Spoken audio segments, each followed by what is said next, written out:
سے زیادہ اندوناک دل خراش واقعہ اور ہو نہیں سکتا. میں اس کا ہیلتھ منسٹر ہوں, میں اپنے آپ کو ذمہ دار کہتا ہوں, میں نے اپنے آپ کو پیش کیا ہے وداؤٹ منسنگ مائی ورڈ. میں کہتا ہوں کمیٹی کو بالکل بنانا چاہیے, لیکن 40 دن میں آپ اس کا کچھ بھی نہیں کر پائیں گے. کون کہہ رہا ہے پاکستان میں آئیڈیل سچویشن ہے؟ ہر روزانہ 1300 بچے مر رہے ہیں اس ملک میں. دنیا میں سب سے ہائیسٹ نمبر ہے ہمارا. ہر سال 11,000 ماؤں کو ڈیورنگ پریگننسی مارتے ہیں. اس کو اللہ کی طرف سے ایک امتحان سمجھ کر آئیں, بیٹھ کر اگلے بچے کو مرنے سے بچائیں. یہ سڑ گیا ہوا ہے, گلا ہوا ہے نظام. یہ 14 شہداء ہیں, اس سے زیادہ نمبرز نہیں ہیں. 15 بچے تھے, ایک بچے کو جو ہے وہ بچایا ہے, اور کسی اس کی خالہ نے یا پھپھی نے نہیں بچایا, آپ نے بچا رہے. کسی کی بھی یہ انٹینشن نہیں ہے پرائم منسٹر سے لے کر کہ کسی کو بچایا جائے گا, کسی کو اسپیئر کیا جائے گا. رپورٹ آ جائے گی, جب اس رپورٹ دیکھ لیں آپ کو لگے کہ نہیں اس کے اندر سکم باقی رہ گیا ہے, بالکل جو آپ کی بات ہے آپ کی بات مانی جانی چاہیے. منسٹری یونیورسٹی کچھ نہیں بیچتی میرے آگے. وزارتوں کے لیے ہم اپنی قبروں کو خراب نہیں کریں گے. ہر طرح سے ہر کوئی اکاؤنٹیبل ہونے کے لیے تیار ہے. پیمز میں 14 بچوں کی اموات پر سینٹ اجلاس میں اراکین برہم. سینٹ اراکین کا ایگزیکٹو ڈائریکٹر پیمز کو فوری عہدے سے ہٹانے اور ذمہ داران کو نشان عبرت بنانے کا مطالبہ. واقعے کی تحقیقات کے لیے سینٹ کی اسپیشل کمیٹی کی تشکیل کی تحریک منظور کر لی گئی. تحریک پیپلز پارٹی کی سینیٹر شیری رحمان نے پیش کی, جبکہ چیئرمین سینٹ کو کمیٹی تشکیل دینے کا اختیار دے دیا گیا. وزیر قانون اعظم نذیر تارڑ نے کہا کمیٹی میں تمام جماعتوں کو نمائندگی دی جائے گی اور چیئرمین سینٹ کے سامنے بیٹھ کر SOPs طے کیے جائیں گے. پیپلز پارٹی نے حکومتی تحقیقاتی کمیٹی پر عدم اعتماد کا اظہار کیا. شیری رحمان نے پیمز اور CDA کی رپورٹس کو متضاد قرار دیا. سینیٹر علی ظفر نے کہا کئی بار نشاندہی کی کہ صحت کا بجٹ کم نہ کیا جائے, جان بوجھ کر صحت کا بجٹ کہیں اور استعمال کیا گیا. سینیٹر پرویز رشید بولے کہ سرکاری ملازم پر نجی اسپتال سے علاج کروانے پر پابندی ہونی چاہیے. وزیر اعظم ہو, جج ہو یا بیوروکریٹ, سب کا علاج سرکاری اسپتال میں ہونا چاہیے. ہاؤس ایک قانون بنا دے, تمام لوگ جو حکومت پاکستان سے تنخواہ لیتے ہیں وہ کسی غیر سرکاری کسی نجی ہسپتال سے اپنا علاج کرانے پر پابندی عائد ہوگی. قومی اسمبلی میں بھی سانحہ پیمز پر متفقہ قرارداد منظور کی گئی.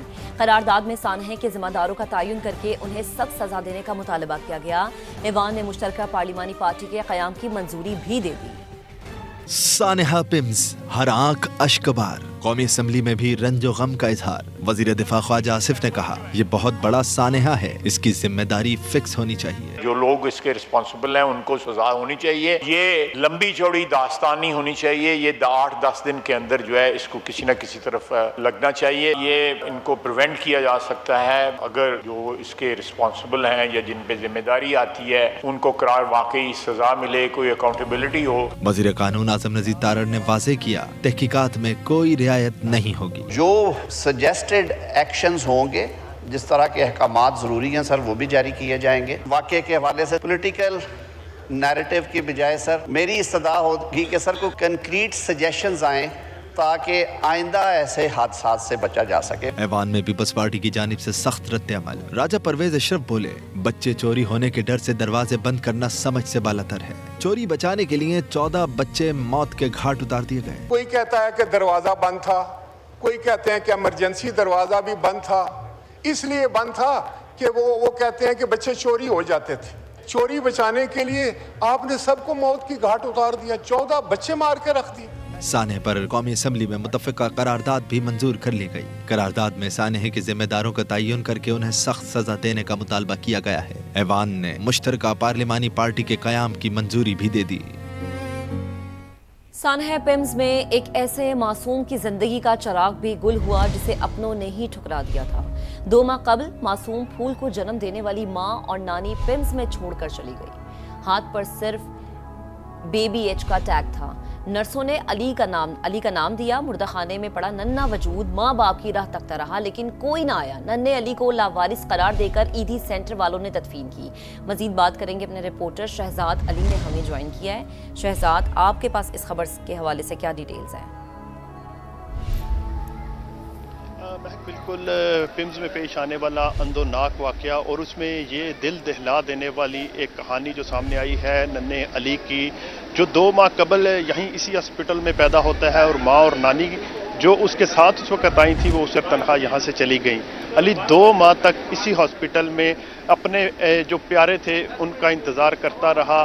یہاں کے نرسز سٹاف نے اسے فیڈ کروائی، لیکن اچانک اس کی طبیعت خراب ہونے پر اسے 2 روز قبل جو ہے وہ 24 اگست کو آئی سی یو میں شفٹ کیا گیا، جہاں پر ننا علی جو ہے وہ 26 اگست کی صبح شعلوں کی نظر ہوا اور پمز کی مارچری میں پہنچ گیا۔ لیکن ننا علی پمز کی مارچری میں بھی 2 روز تک اپنے پیاروں کی انتظار میں رہا، لیکن جب کوئی نہ آیا تو پمز ہاسپٹل نے ننے علی کی جو میت تھی اسے اے ڈی سینٹر کے حوالے کیا، اور اے ڈی سینٹر والوں نے جو ہے وہ ننی کلی کی جو ہے وہ تدفین اور اسے سپرد خاک کر دیا۔ تو مہک کی یہ ایک بہت ہی کہہ سکتے ہیں آپ کے دل دہلا دینے والی کہانی ہے جو ننے علی کی ہے۔ بالکل شہزاد، الفاظ نہیں ہے اس کہانی کو بیان کرنے کے لیے۔ بے حد شکریہ، آپ ہمارے ساتھ موجود تھے۔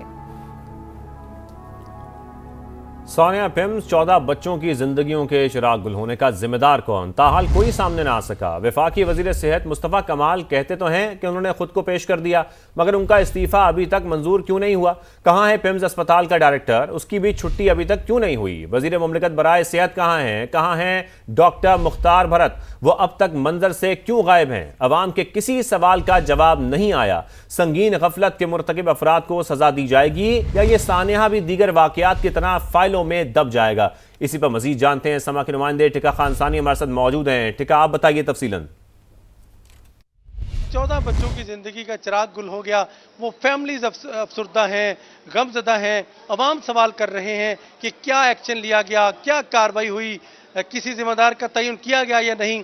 ابھی تک وفاقی وزیر صحت نے اپنے آپ کو احتساب کے لیے کہا کہ میں نے پیش کر دیا ہے وزیر اعظم کے سامنے۔ یہ بھی بعد میں سامنے آئی کہ ان کا استعفیٰ بھی پہنچ گیا ہے، لیکن ابھی تک اس میں کسی قسم کی کوئی پیش رفت نظر نہیں آ رہی۔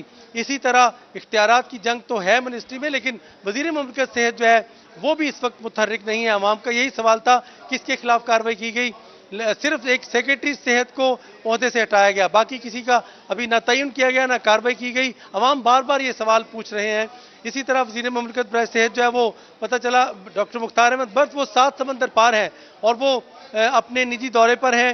اس اطلاع کے بعد بھی وہ نہیں پہنچے ابھی تک، اور نہ ہی ان کا اس کے بعد کوئی فعال اور متحرک کوئی کردار آیا، نہ ان کا کوئی بیان سامنے آیا۔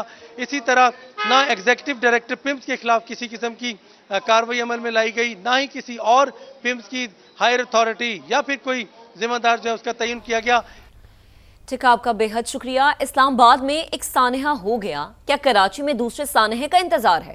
کراچی کے قومی ادارہ برائے صحت اطفال میں فائر سیفٹی انتظامات پر سنگین سوالات۔ بعض فائر سیفٹی آلات کی میعاد 4 سال پہلے ہی ختم ہونے کا انکشاف ہوا ہے۔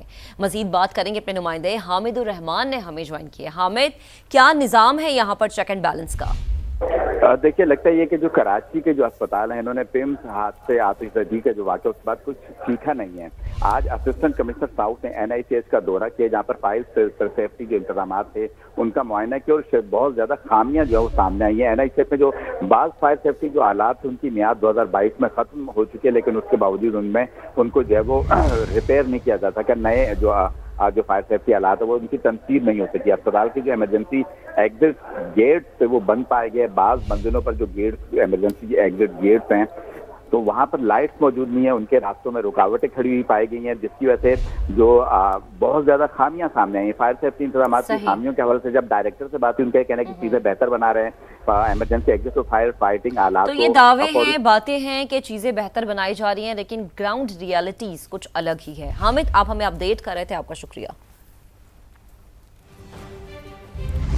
دیگر خبریں شامل کریں اور آپ کو بتائیں، افتخار گیلانی آزاد کشمیر کے وزیر اعظم منتخب، عہدے کا حلف بھی اٹھا لیا۔ قائم مقام صدر آزاد کشمیر طارق فاروق نے ان سے حلف لیا۔ افتخار گیلانی 30 ووٹ لے کر وزیر اعظم منتخب ہوئے۔ بطور وزیر اعظم اپنے پہلے خطاب میں افتخار گیلانی نے کہا، کشمیر میں نون لیگ کی حکومت عوام کی حکومت ہوگی، ریاست کی تعمیر و ترقی اولین ترجیح ہے، سب کو ساتھ لے کر چلیں گے، ایسا کشمیر بنائیں گے جسے ساری دنیا دیکھے گی۔ وزیر اعظم شہباز شریف نے افتخار گیلانی کو مبارکباد دی، امید ظاہر کی کہ آزاد کشمیر کی تعمیر و ترقی میں افتخار گیلانی بھرپور کردار ادا کریں گے۔ بلٹن کے آغاز میں آپ کو بتائیں، آج تیسرا دن بھی گزر گیا مگر سچ سامنے نہ آ سکا۔ ثانیہ پمز پر ہر آنکھ اشکبار ہے۔ 14 معصوم بچوں کی موت کا ذمہ دار کون؟